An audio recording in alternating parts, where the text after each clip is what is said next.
안녕하세요, 여러분. 오늘도 이렇게 찾아와 주셔서 정말 감사합니다. 요즘 어떻게 지내고 계신가요? 마음은 편안하신가요? 오늘 제가 여러분께 꼭 여쭤보고 싶은 질문이 하나 있습니다. 왜 나이가 들수록 화가 더 쉽게 나는 것 같을까요? 혹시 이런 경험 있으시지 않나요? 예전엔 그냥 넘어갔을 일인데 요즘엔 자꾸 마음이 뜨거워지고 말이 먼저 나가고 나중에 후회하게 되는 일들. 자녀가 말 한마디 툭 던졌는데 가슴이 철렁 내려앉고 배우자의 작은 행동 하나에 하루 종일 기분이 안 좋아지고 친구나 이웃과의 사소한 오해가 며칠씩 마음에 남아서 잠을 설치게 되는 그런 순간들 말이죠. 사실 이건 여러분만 그런 게 아닙니다. 60대, 70대로 접어들면서 우리 몸과 마음엔 많은 변화가 찾아옵니다. 신체적으로는 호르몬 균형이 달라지고 뇌의 감정 조절 능력도 조금씩 예민해지죠. 심리적으로는 은퇴, 자녀의 독립, 건강에 대한 불안, 사회적 역할의 변화 같은 것들이 우리 마음을 건드립니다. 그래서 예전보다 더 쉽게 서운함을 느끼고 더 빨리 화가 치밀어 오르는 겁니다. 이건 나약해서도 성격이 나빠서도 아닙니다. 그냥 우리가 나이 들면서 자연스럽게 겪는 감정의 변화예요. 하지만 문제는 이겁니다. 그 화를, 그 분노를 어떻게 다루느냐? 화를 그대로 표출하면 관계가 깨집니다. 자녀와 멀어지고 배우자와 냉전이 이어지고 친구와 연락이 끊기죠. 그리고 결국 제일 힘든 건 바로 나 자신입니다. 화를 내고 나면 가슴이 답답하고 잠도 안 오고 후회가 밀려오잖아요. 그렇다면 우리는 어떻게 해야 할까요? 오늘 제가 여러분께 소개하고 싶은 건 바로 공자님이 말씀하신 화를 다스리는 지혜입니다. 공자님은 2500년 전 사람이지만 그분이 남긴 말씀 속엔 지금 우리가 바로 쓸 수 있는 감정 조절의 기술이 가득 담겨 있습니다. 어렵지 않습니다. 복잡하지도 않아요. 오히려 너무나 현실적이고 따뜻하고 우리 일상에 딱 맞는 이야기들이죠. 공자님은 이렇게 말씀하셨습니다. 군자는 화를 늦게 낸다. 신호. 화를 아예 안 내는 게 아니에요. 늦게 낸다는 겁니다. 한 박자 멈추고 마음의 온도를 먼저 점검하고 그 다음에 말을 하는 거죠. 오늘 강의에서는 바로 이 마음의 온도 조절법을 함께 배워보려고 합니다. 어떻게 하면 화가 치밀어 오를 때 한 박자 멈출 수 있을까요? 어떻게 하면 상대를 이해하고 관계를 지키면서도 내 감정을 건강하게 표현할 수 있을까요?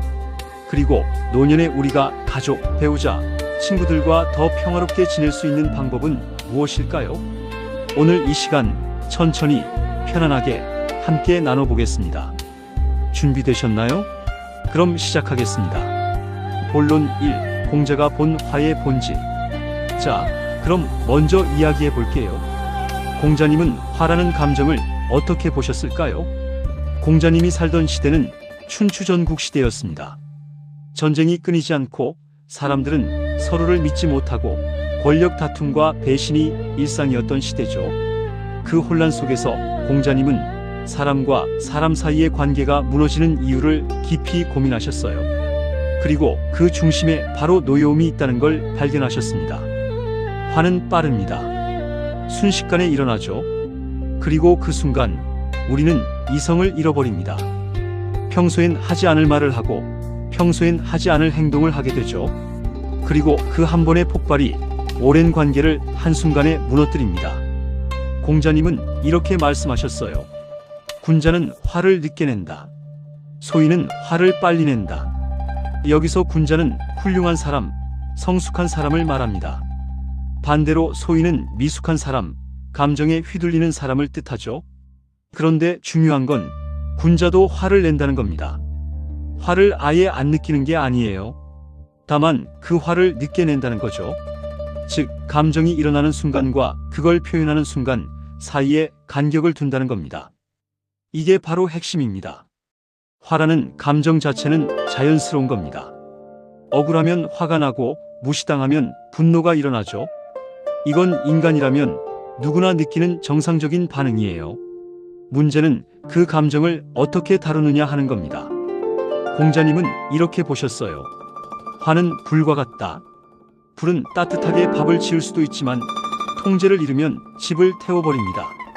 마찬가지로 화도 잘 다루면 정의를 세우고 잘못을 바로잡는 힘이 되지만 통제를 잃으면 관계를 태워버리고 나 자신까지 망가뜨리죠. 그래서 공자님은 자제, 즉 자기를 이기는 것을 강조하셨습니다. 여기서 자기를 이긴다는 건 감정을 억누르라는 게 아닙니다. 감정을 인정하되 그 감정이 나를 지배하지 않도록 한 박자 멈추는 겁니다. 그리고 그 사이에 생각을 하는 거죠. 지금 내가 이 말을 하면 어떻게 될까? 이 화를 표현하는 게 정말 옳은 일일까? 상대는 왜 저런 말을 했을까? 이런 질문들이 우리 마음의 온도를 낮춰줍니다. 공자님은 또 이렇게 말씀하셨어요. 화를 다른 사람에게 옮기지 말라. 불천노. 이게 무슨 뜻이냐면 한 사람에게 받은 화를 엉뚱한 다른 사람에게 풀지 말라는 겁니다. 예를 들어 볼까요? 아침에 병원 갔다가 의사한테 서운한 말을 들었어요. 기분이 안 좋죠? 그런데 집에 와서 그 화를 배우자한테 풉니다. 밥이 짜다, 집이 어지럽다, 이런 식으로 트집을 잡는 거예요. 배우자는 아무 잘못도 없는데 말이죠. 이게 바로 천노, 화를 옮기는 겁니다. 공자님은 이걸 경계하셨어요. 왜냐하면 이건 관계를 망가뜨리는 가장 빠른 길이기 때문입니다. 화의 원인과 화를 받는 대상이 다르면 상대는 억울하고 나는 더 외로워지죠. 특히 노년기에 이런 일이 자주 일어납니다. 건강이 안 좋아서 불안한데 그 불안을 자녀한테 짜증으로 표현하게 되고 자녀는 왜 나한테 그러세요? 하면서 상처받고 결국 관계가 멀어지는 거죠. 그래서 공자님은 이렇게 강조하셨습니다.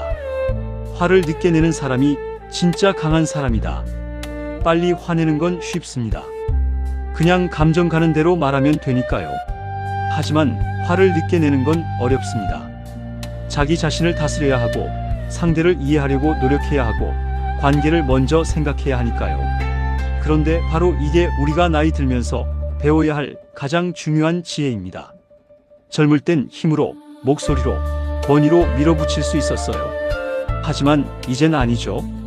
이제 우리에게 남은 건 품위입니다. 그리고 그 품위는 바로 감정을 다스리는 능력에서 나옵니다. 공자님은 이렇게 말씀하셨어요. 70세가 되면 마음 가는 대로 해도 법도를 어기지 않는다. 종심소욕 불유구. 이게 바로 최고의 경지입니다. 마음 가는 대로 하되 그 마음이 이미 절제되어 있고 성숙해 있어서 누구도 해치지 않는 상태. 이게 공자님이 꿈꾸신 노년의 모습이에요. 그럼 우리는 어떻게 그 경지에 다가갈 수 있을까요? 지금부터 하나씩 풀어보겠습니다. 본론 이 공자의 자제와 감정 절제. 자, 이제 본격적으로 들어가 보겠습니다. 공자님이 말씀하신 자제, 즉 자기를 이기는 것. 이게 도대체 뭘까요? 한자를 한번 볼까요? 이길 극, 자기기. 자기를 이긴다. 자기를 극복한다. 그런데 여기서 자기는 누구를 말하는 걸까요? 바로 감정에 휘둘리는 나입니다. 우리 안엔 두 가지 자아가 있습니다. 하나는 감정적인 나. 화나면 바로 소리 지르고, 서운하면 바로 삐지고, 기분 나쁘면 바로 표현하는 나죠. 다른 하나는 이성적인 나. 한 발짝 물러서서 상황을 보고 상대를 이해하고 장기적으로 생각하는 나입니다. 공자님이 말씀하신 자제는 감정적인 나를 억누르고 이성적인 나를 선택하는 겁니다. 그런데 이게 말처럼 쉽지 않죠. 특히 화가 났을 땐 더 어렵습니다.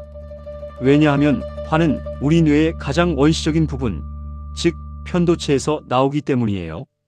편도체는 생각보다 반응이 먼저 나오는 곳입니다. 위험을 감지하면 즉시 경보를 울리고 싸우거나 도망가라고 명령하죠. 그래서 화가 나면 심장이 빨리 뛰고 얼굴이 빨개지고 말이 거칠어지는 겁니다. 이건 생리적인 반응이에요. 하지만 공자님은 이렇게 말씀하셨습니다. 사람은 짐승과 다르다. 감정을 다스릴 수 있다. 그럼 어떻게 다스릴 수 있을까요? 공자님은 분노가 생기는 과정을 이렇게 단계별로 보셨습니다. 1단계 자극 외부에서 뭔가 일어남.